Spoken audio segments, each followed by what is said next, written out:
Pemirsa, jelang libur Natal sama Tahun Anyar 2026, Polres Musi Banyu Asin mulai mempersiapkan pengamanan arus mudik. 2 pos pengamanan sama pos pelayanan bakal disiagakan di jalur-jalur utama untuk memastikan perjalanan masyarakat berlangsung aman sama lancar. Jadi Musi Banyu Asin ini termasuk top 3 alokasi untuk biosolar.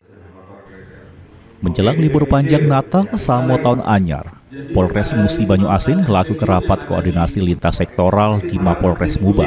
Di mana operasi pengamanan Nataru tahun ini bakal berlangsung selama 14 hari, mulai 20 Desember 2025 sampai 2 Januari 2026. Untuk itu, Polres Muba kagetnya bakal nyiapkan 2 pos pengamanan sama pos pelayanan.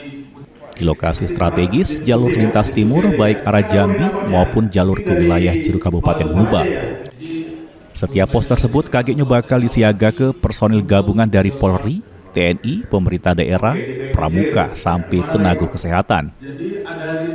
Selain pengamanan jalur, tim gabungan bakal nyiaga ke alat berat di titik-titik rawan untuk mengantisipasi kendaraan mogok, kecelakaan lalu lintas maupun bencana alam. Polres Muba juga membentuk grup komunikasi cepat yang melibatkan segala instansi terkait, supaya setiap informasi bisa ditangani secara real time. Masyarakat yang membutuhkan bantuan selama libur Nataru bisa menghubungi layanan Polri 110.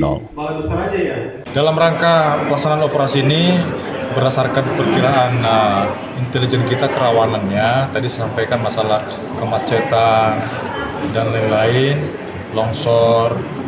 Kita menyiapkan 2 pos pengamanan dan 2 pos pelayanan. Itu nanti akan tersebar di pengamanan di jalan lintas timur, baik itu yang mengarah ke Jambi maupun mengarah ke Muba. Di pos ini nanti akan kita tempatkan personil lintas sektoral. Itu ada Polri, ada TNI, ada yang dari Pemda, ada nanti dari Pramuka, dan ada kesehatan.